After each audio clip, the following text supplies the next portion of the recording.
Yes friends, ये आज question है। ये क्वेश्चन एक KTU में आया हुआ क्वेश्चन है, मैं सॉल्व करवा रहा हूँ। थोड़ा इंपॉर्टेंट क्वेश्चन है, ठीक है।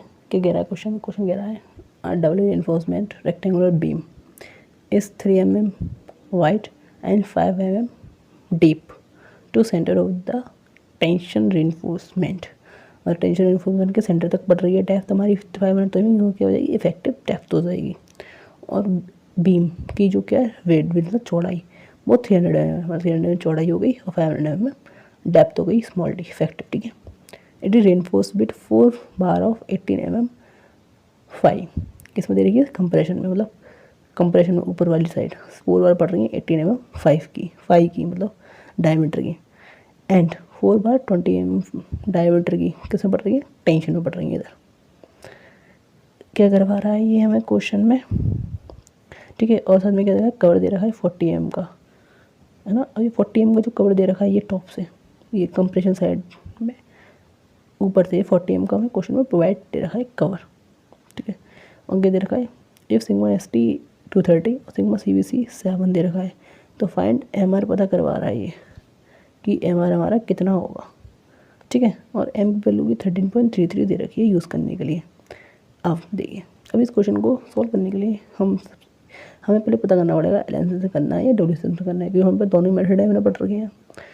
अब इस क्वेश्चन में सिग्मा ST दे रखा है। सिग्मा ST का मतलब क्या होता है, स्ट्रेस इन स्टील 230, और सिग्मा CVC 7, मतलब सिग्मा CVC और सिग्मा ST दे रखा है। दैट मीन्स ये क्वेश्चन किसका है, ये क्वेश्चन है आपका WSM का। अगर LSM का होता है यहाँ पे FC का दे रखा होता और यहाँ पे FY दे रखा होता है स्टील के जगह। समझ में आया कैसे पहचान करनी है कि WSM का है या LSM का है। चलिए, तो सबसे पहले क्वेश्चन सॉल्व करने से पहले हम एरिया ऑफ स्टील निकाल लेंगे पहले, क्योंकि बाद में हमें यूज़ करना पड़ेगा तो दोबारा निकालना वो थोड़ा दिक्कत होती है। जैसे AST हम पता करेंगे, AST कितना है, π/4 d²। इस टेंशन में हम कितनी बार पड़ रही है, 20 mm 5 की, ठीक है, 4 बार 20 mm 5 की, तो 4 π/4 d²। एक सर एक बार हो गया, लेकिन कितनी 4 पड़ रही है, तो 1256.64 mm² हो गया। ये आपका एरिया ऑफ स्टील टेंशन में आ गया। क्लियर, आई होप, ठीक है। अब इसके बाद ASC निकालेंगे, क्योंकि कंप्रेशन में हमारे पास स्टील दे रखी है।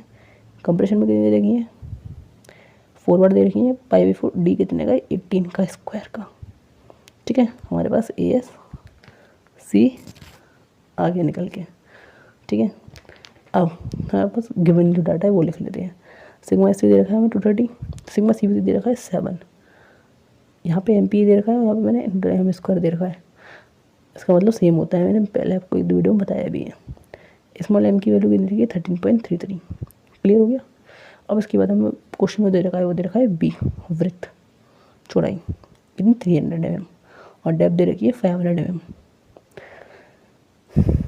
D डैश की वैल्यू हमें दे रखी है 40 mm, ये वाला ऊपर वाला 40 mm, और नीचे DC जो कंप्रेशन साइंस इफेक्टिव कवर है वो हमने 40 mm मान लिया है, ठीक है। अब सबसे पहले इस क्वेश्चन को हम निकालेंगे। हमें क्या पता करना है, मोमेंट ऑफ रेसिस्टेंस पता करना है। मोमेंट ऑफ रेसिस्टेंस हम टेंशन साइड से भी निकाल सकते हैं, कंप्रेशन साइड से भी निकाल सकते हैं। हम किससे निकालना है उसके लिए हम पता करेंगे कि ये हमें ये पता करना पड़ेगा कि ये बीम है ये ओवर इन्फोर्स है या अंडर इन्फोर्समेंट है में है, ठीक है। उसको पता करने के लिए हमें न्यूट्रल एक्सिस पता करनी पड़ेंगी, एक्चुअल और क्रिटिकल, ठीक है। अब देखिए एक्चुअल क्रिटिकल पता करेंगे उससे पहले हम, उसका फॉर्मूला है हमारे पास क्रिटिकल एक्सिस निकालने का, B(x²2) plus 1.5 m-1 ASC x - DC is equal to MAST D - x, ठीक है। एक चीज़ का ध्यान रखिएगा, यहाँ पे मैंने x नोट किया है, कुछ बुक में यहाँ पे n भी दिख देते हैं इस चीज़ को, तो सेम बात है, ठीक है। अब देखिए B हमारे पास कितने देखा था, 300 mm चौड़ाई वृत्त की, x²2, ठीक है, प्लस 1.5 m की वैल्यू हमारे पास दे रखी कितनी 13.33 क्वेश्चन में हमारे पास गिवन है, ठीक है, -1। अब ASC area of steel compression, area of steel compression कितना होता है 1017, हमने 8 निकाल दिया, हमने पुट कर दिया। S की वैल्यू में पता नहीं है निकाल ली है, माइनस DC की वैल्यू हमारे पास दे रखी है 40 mm, ये वाला 40 mm ऊपर से कवर जो आ रहा है, ठीक है। MAST M की वैल्यू 13.33, AST 1256.64, ठीक है। उसके बाद D - x, D हमारे पास दे रखा है 500 mm और x हमें निकालना है। अब इस क्वेश्चन को हम इससे डिवाइड करेंगे 150 m² x² प्लस 1.5 13.33 - 1। अब क्या करेंगे, इसको सॉल्व करने के बाद इससे डायरेक्ट हम इससे मल्टीप्लाई कर देंगे, ठीक है। वहीं पे इतनी वैल्यू आ गई।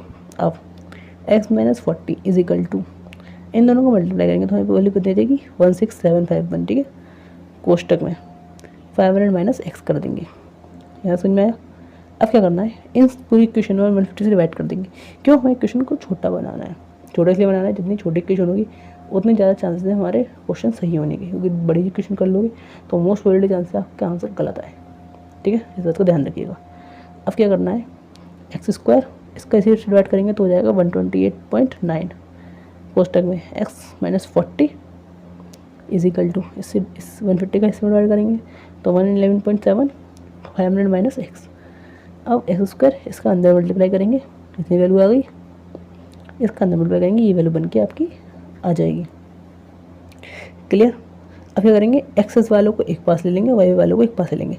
जैसे 128.9 x यहाँ पे लिख दिया। अब इसमें क्या आ जाएगा, ये वाला x 109.7 x हो जाएगा। इसको उठा के मैं इधर ले आया, यहाँ प्लस का हो गया। ऐसे ही यहाँ पे इसका मल्टीप्लाई वही हम 117 × 500 करेंगे, ठीक है। और यहाँ से उठा के हम वैल्यू को इधर ले जाएंगे, ठीक है। तो हम इंटर मतलब बराबर करेंगे तो फाइनल हमारा वैल्यू निकल के आएगी x² प्लस 240x - 60,992.7 = तो यहाँ समझ में आई। अब इसके बाद क्या करना है, हमें x की वैल्यू पता करनी है। x की वैल्यू पता करने के लिए हम क्या करेंगे, क्वाड्रेटिक इक्वेशन को यूज़ करेंगे। क्वाड्रेटिक इक्वेशन को कैसे, b प्लस रूट में b² - 4ac/2a। तो b की वैल्यू कितनी है 240 प्लस रूट 240 का स्क्वायर माइनस कोष्टक 4, ए की वैल्यू 1 है और सी की वैल्यू कितनी दे रखी है हमारे पास 69.7/2, ठीक है। अब -240 तो ऐसे ही रखा रहेगा। इस अंदर वाले क्वेश्चन को सॉल्व करोगे और रूट करोगे तो आपकी वैल्यू 549.4 आ जाएगी, डिवाइड बाई 2 हो जाएगी। इस वैल्यू से आप सॉल्व करोगे तो आपकी वैल्यू निकल जाएगी 154.4 mm। क्लियर हो गया। ये हमारी क्या निकल के आएगी एक्सिस, ये हमारी एक्चुअल न्यूट्रल एक्सिस निकल के आएगी, ठीक है। अब हमें निकालने वाले axis critical neutral axis. Actual मतलब न्यूट्रल एक्सिस ये हलाई कर रही है इतने लोड्स की वजह से। अब क्रिटिकल न्यूट्रल एक्सिस निकालने का बस क्या फॉर्मूला होता है, x = m sigma CBC/m sigma CBC plus sigma ST × t। m की वैल्यू हमें क्वेश्चन में दे रखी है 13.33 ये, और सिग्मा ST की वैल्यू हमें दे रखी है तो सिग्मा CBC की 7 और सिग्मा ST की वैल्यू हमें पास 230 दे रखी है और d हमें पता है 500 mm। आप वैल्यू पुट करेंगे आपकी वैल्यू कितनी आ जाएगी 144.5 mm। अब XC और X को हम कंपेयर करेंगे कि एक्चुअल क्रिटिकल एक्सिस और न्यूट्रल एक्सिस में क्या डिफरेंस आ है। अब इस क्वेश्चन में देखें XC की वैल्यू हो रही है 144.5 और X एक्चुअल की वैल्यू हो रही है 154.4, मतलब एक्चुअल क्रिटिकल एक्सिस ग्रेटर नहीं है एक्चुअल, तो मतलब एक्चुअल ज़्यादा है, एक्चुअल ज़्यादा है। इस वजह से हमारा जो सेक्शन है वो क्या होगा, ओवर रेनफोर्स सेक्शन हो जाएगा। यहाँ समझ में आया। अब क्या होगा, ओवर रेनफोर्समेंट सेक्शन होने की वजह से हमारा जो कंक्रीट है वो फेल होगा हमारे किसमें, ओवर रेनफोर्स है, मतलब ओवर तक ये ज़्यादा पड़ रखी है और कुछ ही ज़्यादा पड़ रखी होती है तो मजबूत होती है, और कोई लोड आएगा तो किसमें फेल होगा, जो चीज़ कमज़ोर है, सर ये ज़्यादा इससे ज़्यादा पड़ रखा है तो किसमें फेल होगा, कंक्रीट है ना। इसलिए हम हमारे निकालेंगे तो कंक्रीट वाली साइड से निकालेंगे। अब हमें देखिए यहाँ पे हमारा क्या पड़ रहा है, कंप्रेशन में स्टील आ रहा है, तो कंप्रेशन स्टील में कितना स्ट्रेस जनरेट हो रहा है वो हमें पता करना पड़ेगा। वो हम कैसे पता करेंगे, हम पता करेंगे सिमिलर ट्राइंगल की प्रॉपर्टी से। कैसे, देखिए स्ट्रेस का डायग्राम बनाएंगे आप तो ट्राइंगल की ट्राइंगल बन गया। अब देखिए यहाँ पे जो जितनी स्ट्रेस होगी स्टील की वो सेंटर अप्लाई करेगी, मतलब टॉप से 40 mm नीचे डेप्थ अप्लाई करेगी, और ये टोटल जो है न्यूट्रल एक्सिस हमारी 154.4 अप्लाई कर रही थी एक्चुअल ये, ठीक है। अब क्या करना है, ऊपर स्ट्रेस मैक्सिमम कितनी जनरेट होती है कंप्रेशन में 7 सिग्मा CBC की वैल्यू, ठीक है। अब हमें क्या निकालना है, C' की वैल्यू पता करनी है। हम देखें अगर हम सिमिलर ट्रायंगल की प्रॉपर्टी लगाएं तो 7 डिवाइड बाई 154.4, 7 डिवाइड बाई 154.4 मतलब बड़ी साइड, मतलब बड़ी साइड इजिकल टू छोटी साइड क्या है C' की कौन सी डेप्थ हो जाएगी, ये वाली। टोटल है 154.4, इसमें से अगर हम ये माइनस कर दें तो ये तो निकल के आएगी ना यहाँ पर डेप्थ, देखिए 154.4 - 40 ठीक है। हम यहाँ से निकालेंगे सी डैश की वैल्यू। सी डैश की वैल्यू हमारे पास आ जाएगी सही कितनी आ रही है 5.18 न्यूटन एम स्क्वायर। मतलब यहाँ पे 7 है तो यहाँ पे कुछ कमी लगी करेगा, कितनी आ रही है स्ट्रेस 5.18 न्यूटन एम स्क्वायर। क्या समझ में आया? अब क्या करना है, हमें मोमेंट ऑफ रेजिस्टेंस पता करना है कंप्रेस्ड साइड से। उसका हम लगाएंगे क्या फॉर्मूला, और फॉर्मूला क्या है MR is equal to B X sigma C B C upon 2 कोष्टक D minus X upon 3 plus 1.5 M minus 1 ASC C dash D minus DC। ठीक है। बी की वैल्यू कितनी है मेरे पास 300, डिवाइड बाई 2 करेंगे तो हमने डायरेक्ट 150 कर दिया। 300 डिवाइड 2 करेंगे तो 150 हो जाएगा, मल्टीप्लाई बाई एक्स की वैल्यू कौन सी पुट करनी है दोनों में से, एक्चुअल वाली 154.4, ये वैल्यू पुट कर दी 154.4। Sigma C B C value हमारे पास कितनी दे रखी है क्वेश्चन में 7 पुट कर दिया हमने। कोष्टक में डी की वैल्यू कितनी दे रखी है जस्ट 500 mm माइनस एक्स की वैल्यू हमने भी कितनी पुट करी है 154.4/3, ठीक है, प्लस 1.5 एम की वैल्यू 13.33 में क्वेश्चन में दे रखी है, माइनस 1 इंटू ASC इन कंप्रेशन जो हमने निकाला था, ठीक है 17.88 ये रख दिया। अब इसके बाद हमारा क्या सी डैश हमारे अभी निकाला है, ठीक है 5.18 आ गया और 500 माइनस डी माइनस